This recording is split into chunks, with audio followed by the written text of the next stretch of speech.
Good morning and welcome to another week of Journey with Christ. I'm your host, Mark Mitchell, preaching minister here at the Park Avenue Church of Christ in Charleston, West Virginia.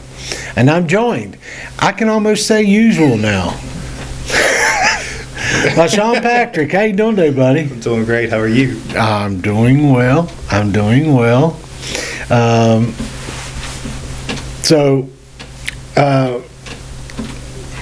You've got a pretty good sized fan base. Our views have gone up amazingly.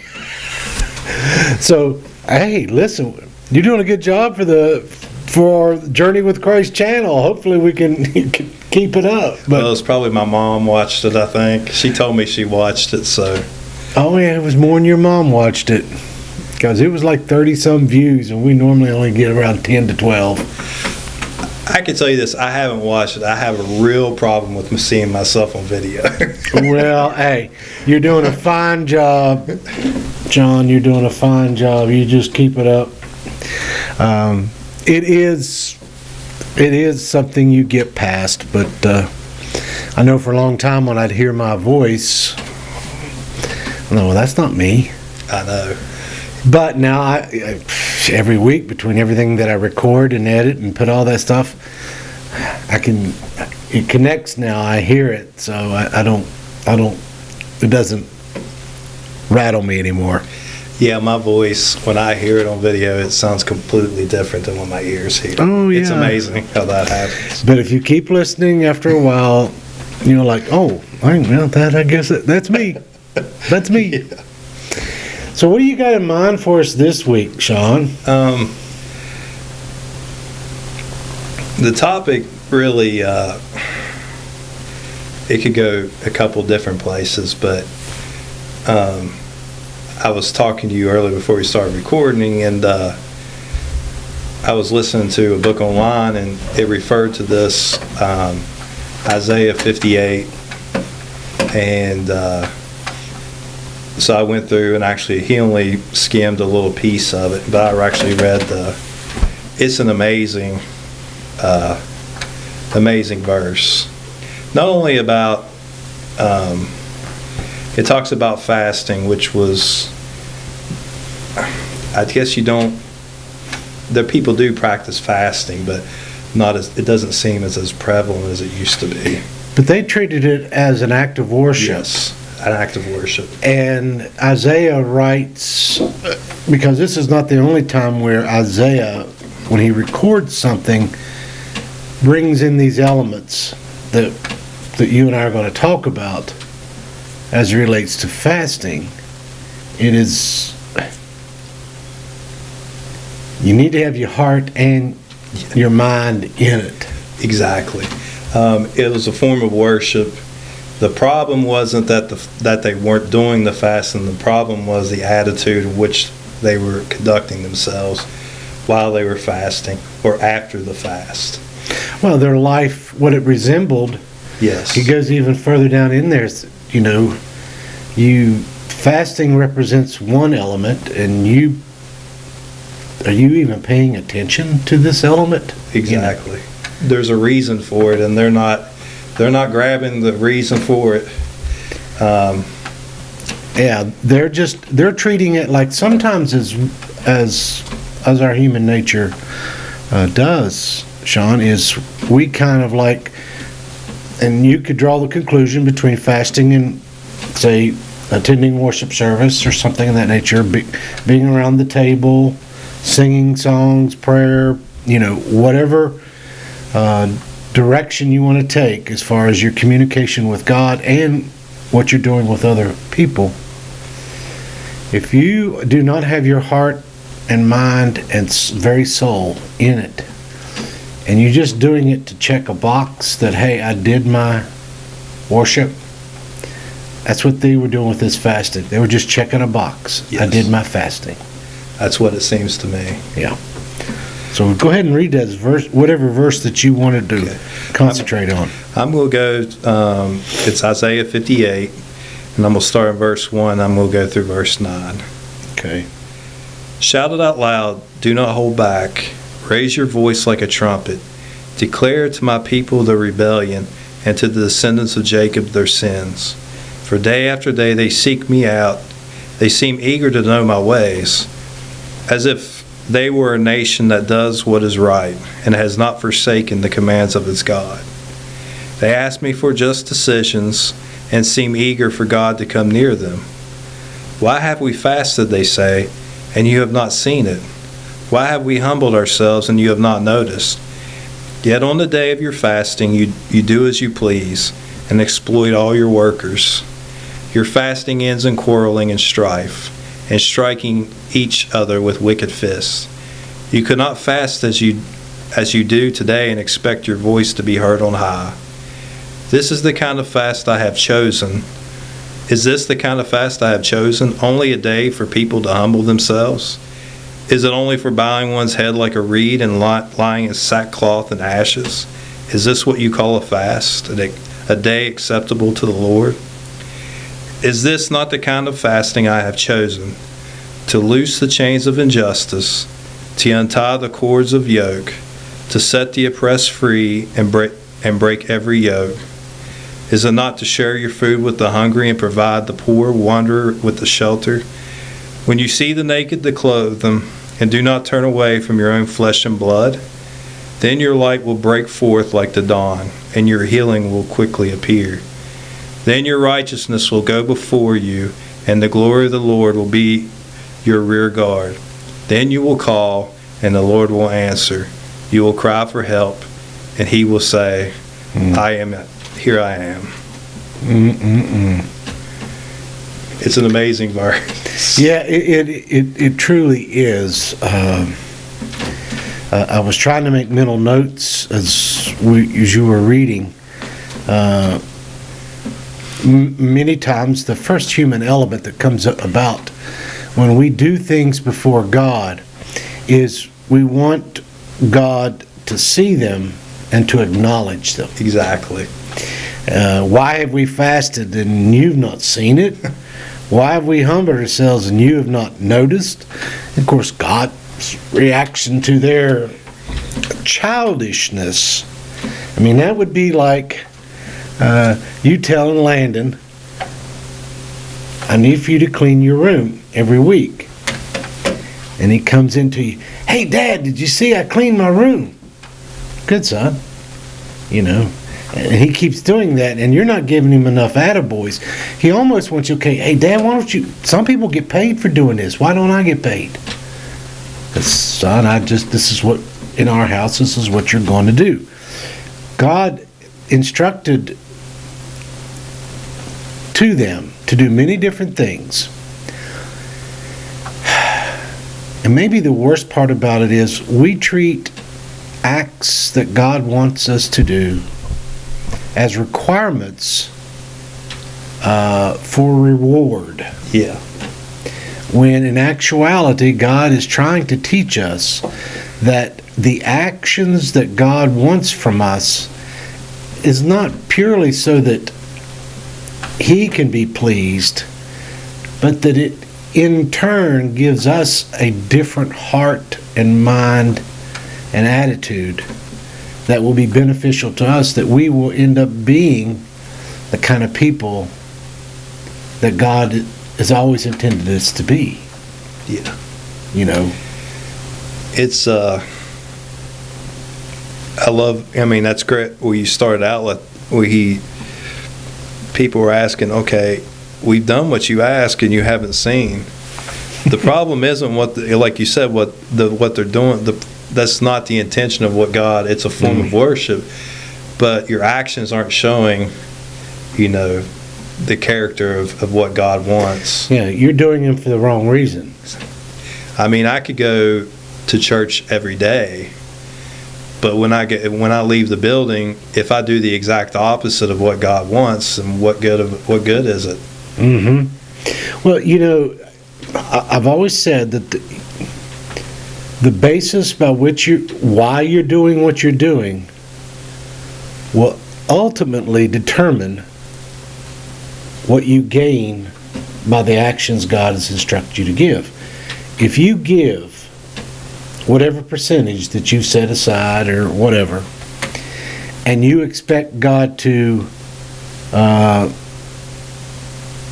because of your generosity, you expect same generosity or a greater generosity than God is giving, than you're giving. If you're doing it because of that, God doesn't think a whole lot of that. He thinks that you ought to give just because that's the right thing to do and the right way to be.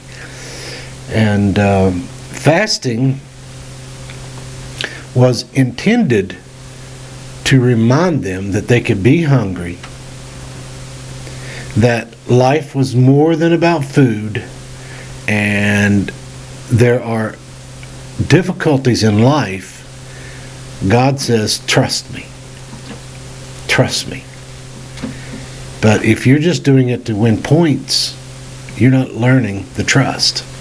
You're learning quid pro quo versions of God. Yeah. Like, if I do for you, God, will you do for me? Yeah. It's just like when God chose David, all the brothers going by, they all look like they should, almost like king-like, but God says, you're looking at the outside, I look at the heart. And he looks at what's inside, and often, especially when he's speaking of Israel, through stiff-necked, hard-hearted, it's those are the things that he kind of sees. Because, and like you said, it's not the fact that they're not doing the commands, it's what their action is. What's their motivation? What's their motivation behind it? Yeah. Are they just wanting fed? Like you said. Are they just wanting fed? Are they just wanting this? Do they realize what God's trying to lead them into? And obviously, God has a high opinion on how we should treat each other. You think? And it's you sometimes don't hear it enough, but God, through most of the law, it's either about worship or about how we treat each other. That's what it seems to be about. Well, what does David writes in the Psalms? Isaiah will write several times. It's written through many of the Old Testament, and Jesus brings it up in his ministry. The fact that, how can you expect God to honor what you do when your heart is the furthest thing from God?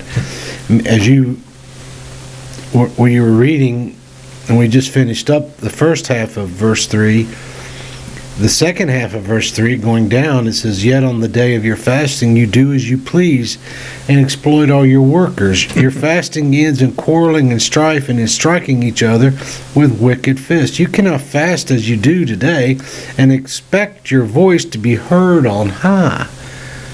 You can't pretend like you're being obedient to God and only picking fasting as your obedience. Yes. There's a bunch of other things that's required to go with it. You're to love one another. You're to be kind to one another. You're to show mercy and justice and fairness. Are they supposed, if they see someone in hunger, are they supposed to just walk on by? No. No. If they see someone in trouble, are they supposed to walk on by? No. No. Are we? No.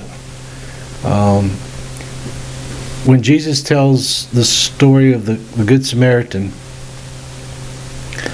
and one of them was on his way to church and just completely walked by that man. You can't. God says, how can you expect me to see what you're doing, and yet I see all the other stuff you're doing? You wanted me to give you an attaboy for that, but you don't want me to get on you for the other. Yeah. It's like you, and how can we expect God, this is about fasting, but I'll recollect if we do our prayers, how can we expect God to hear our prayers when we're not doing the things that God's asked us to do? Yeah. And he says, once you begin to do these things, then this is what's going to happen. The light's going to break. Your healing's going to quickly appear. And when you cry for help, I'm going to say, here I am. And that's a big thing. And it's our faith is important, but our actions by what we live in our faith are just as important by far. Well, yeah. What is it? I mean, God. In other words, you can't be two-faced. You can't say you love me in one instance, and then fight your neighbor and ignore those who are in danger or in peril. In fact, he goes on to say in there, you're missing the entire point of not eating. It was also so that when you saw somebody, you actually had food to give them, because you had a day's worth of food you weren't eating. And you were giving it that day's worth of food to someone who was already going without food. It was intended as a two-way street to develop dependence on God and learning to be kind to those who were totally dependent upon charity to live, to survive. Yeah. And as you said, if verse 5, is this the kind of fast I have chosen, only a day for people to humble themselves? But yet they're not humbling themselves. Yeah. That's, and when you think, and that's, whenever I've started to ask myself a lot, especially when I'm teaching a class or something, in my mind I ask myself, why am I doing this? Yeah. I have to ask myself, it's like, are you doing this because you want to get an attaboy or something like that, or are you doing this because you really want to try to give a word to someone or help in some way? Maybe something you say might open eyes to somebody, or you just don't know. But as like, that's, I think that when you humble yourself, I think it's a hard thing to do, but you need to, especially when you come to worship. In fact, it should almost be a place of humbling yourself. Absolutely, because I just wonder, people treat the time they devote to God as like, well, he doesn't really need it, doesn't want it, and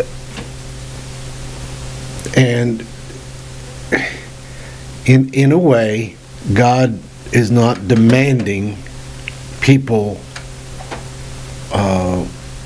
worship him, as the extent is 24/7 kind of thing. All he wants to see is a life that says you love him. If you and I if we were told, okay, you can't beat your children, and you can't beat your wife, and you have to live in the same house as they do, and you have to be a husband and a father, and let's just say those were the have-tos, and you said, okay, that's all I got to do, and that's all you did. Would you have a good marriage and be a good father? No. You miss the benefit of what obedience puts in our lives. Obedience puts a vivid rainbow of different things that come about in life. It's just all of a sudden you're not just coloring with black and white. Now you're coloring with a 96 numbered Crayola box. You got all the colors in there possible, and the next thing you know, you're the life you're living now is just fully alive. That's what happens with obedience. But you can't get there without making sure that you have your mind set on the worship part of it too. Yeah. You're never going to get there. I guess maybe a good word would be attitude, the attitude which you come. And the attitude with which you worship. But yeah, that's, if you're wanting to follow, if you decide to accept Christ, there's no doubt there's going to have to be changes made. Mm-hmm. And it's a discipline. And I think it's something that it's like anything you want to be good at, if you want to do work into, you're going to, if it's a discipline, there's going to be sacrifice. Mm-hmm. You're going to have to set some things aside. And I think that's the problem, especially in Isaiah with the people here. They kind of want to live the way they want to live, but they also want God to take care of their needs. And yeah, they'll do the things that are asked of them, but that's just to get what they want. It is. They're using it as a quid pro quo version of religion. And for those, I'm just assuming you've heard this expression, it's, if I do for you, you will do for me. And that's in essence what they're asking God. But he tells them to share their food, to provide shelter, to when they see someone naked, to clothe them, and not turn away from their own flesh and blood, which mean their own group of people. In verse 8, then he says this, then your light will break forth like the dawn, and your healing will quickly appear. Then your righteousness will go before you, and the glory of the Lord will be your rear guard. Then you will call, and the Lord will answer. You will cry for help, and he will say, here am I. In other words, when those things that I ask you to do, the fasting, the setting aside of your tithe, your contributions, the worship, the Sabbath, keeping the Sabbath, giving, when you've got the worship side of it, and you know you got to do these things, you know you got to do them, but then you marry in all the other little things that we kind of ignore when you add in the fact that you're going to treat people kindly. You're not going to ignore the troubles that other people in. Then God says, when you've got this, all of it together, then your light will break forth like the dawn, and your healing will quickly appear. The sad part about it is Isaiah is writing to people that are about to go off into bondage. Yeah. And they get a wake-up call in bondage. They realize what they have done, what happened, and that they ignored God in all things. They may have been there on Saturday, the Sabbath, and presented their offering and worshiped. But the rest of the week, it was all about them. It was all about them. Well, you could even, if you go into the New Testament with the Pharisees and the keeper of the laws, yes, they were keeping the laws, and maybe they were right on what they were doing, but the attitude and but they still didn't get the point of what God was wanting them to go to, like, especially when it came to how you treated one another. And when you talked about the Good Samaritan, what the Jews would have thought was the bad guy was the good guy in the story. Yeah. He was the one that... He was the outcast. He was the outcast. He was the one they would consider unclean. and and they would have been like, and he was the one that helped. Yeah. As one famous line from Home Alone, they were getting scammed by a kidney goddamn. You know, the last two verses of Isaiah 58 actually ties us back into a worship idea.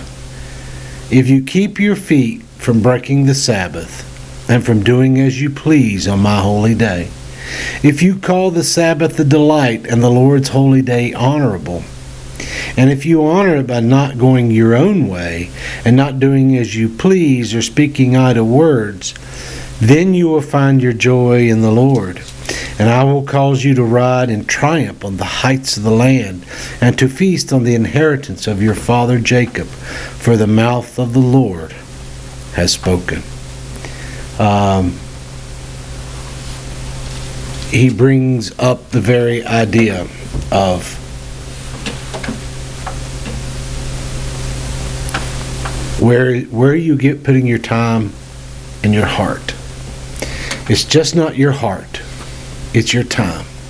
It's your devotion. You can't just plan on thinking, well, as long as I go 2 out of 3 weeks or 2 Sundays a month or every other Sunday, or let's say I go 80% of them during a year's time. You can't just say, okay, that's good enough. God looks at things like that and just says, you just still don't get it, do you?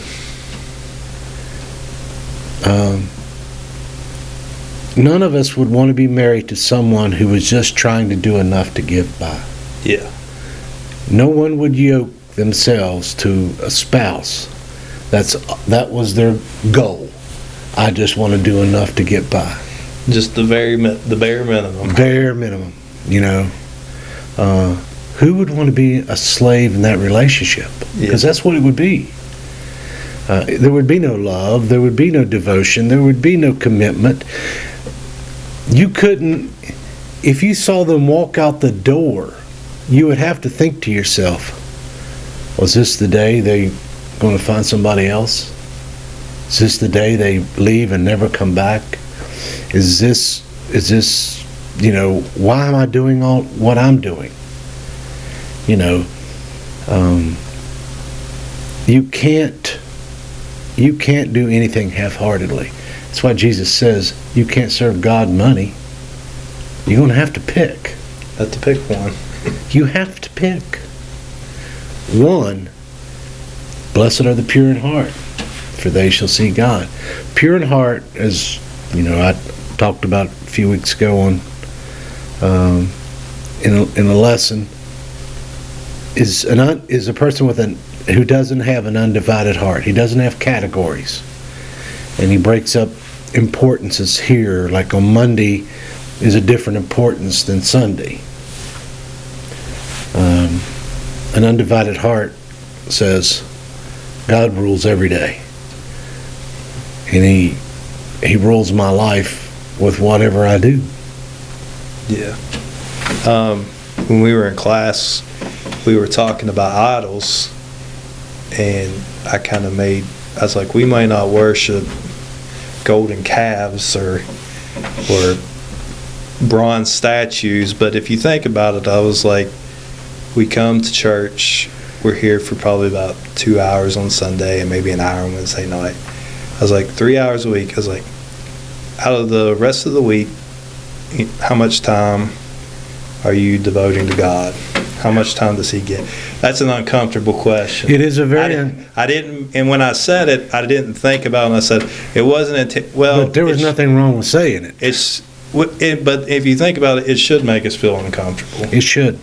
It should make us feel uncomfortable and say, wow, I really don't devote a whole lot of, I don't devote nearly what I should. I spend probably more on TV shows than I do. Something's getting your time. And what's getting the bulk of your time? And that's kind of, that's kind of how I thought about it. You are so right. I'm even ashamed as someone who is required by nature to study more than most people. But I can pretty much guarantee you, I still watch probably more TV than I do read the Bible. I probably do too. Because I know I don't read the Bible on average for more than, I'm going to say, an hour a day.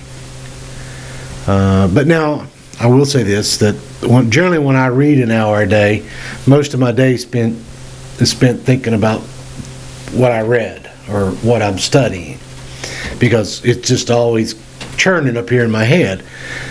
But that still doesn't mean that there are times I just sit there and kind of zone out and just vegetate.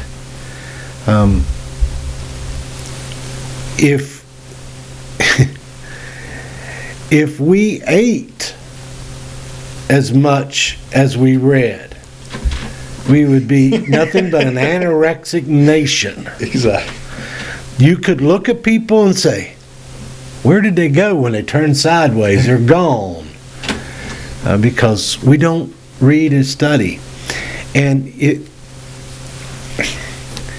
if you don't read or study, and then you don't come, but every now and then, I don't know what you expect your life to be like. It's going to be hard. It's going to be real hard. It is going to be hard. There has, even Paul talks about in his letters where people start like almost like infants on milk. Mm-hmm. But you don't want to continue to stay on milk. And everybody's going to have different starting points where they're at. The problem isn't that. The problem is, are you moving along?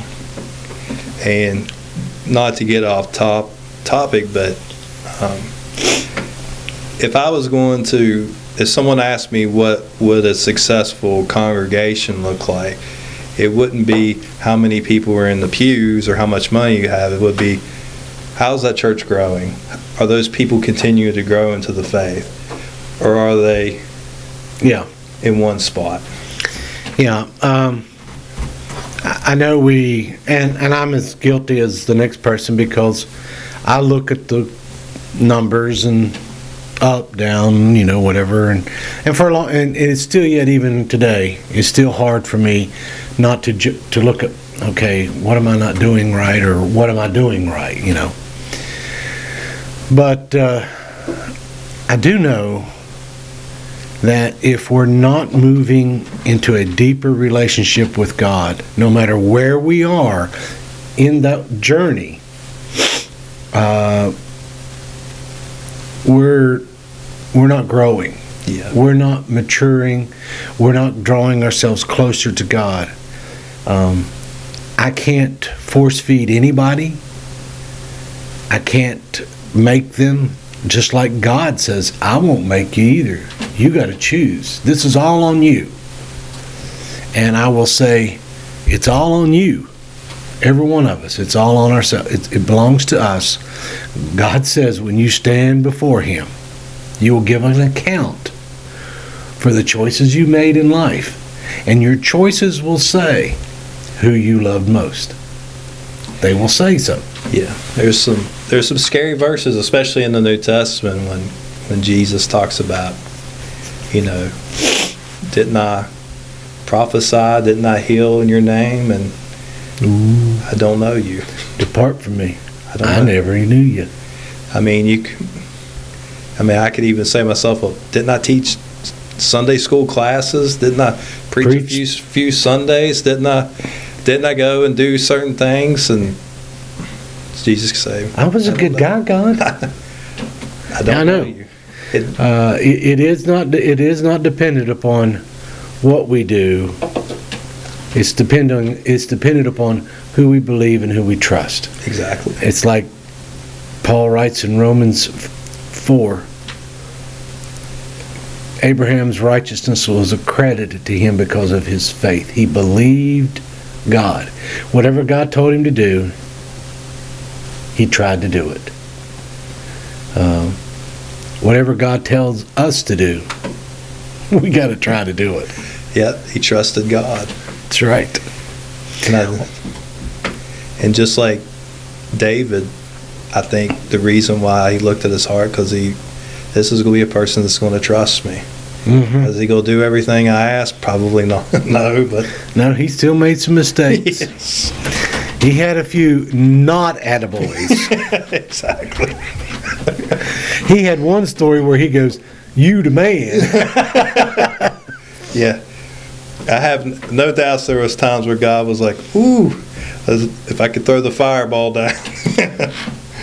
But What was I thinking? Yeah. yeah. Thank you very much for this topic, Sean. And a first here at Journey with Christ. We talked about not eating. Because most of the time, all I want to do is talk about eating. All right. Sean will be with us again next week also, so tune back in. We will have another one next week with Sean. Anything you want to say before we close this thing up? No, just as usual, we just keep on praying and keep on praying, keep moving forward keep on trusting a little bit more into God every day, and hopefully we continue to grow. Absolutely, absolutely. I would encourage you, if you have the opportunity, this coming Sunday, we will be celebrating the anniversary on October the 16th, 2022, of the 105th anniversary of Park Avenue Church of Christ. So I just make mention of it. Somebody's out there watching this week. Please come. We'd love to have you. And on behalf of Sean and I, we wish you a wonderful and great week. God bless. Cue the music.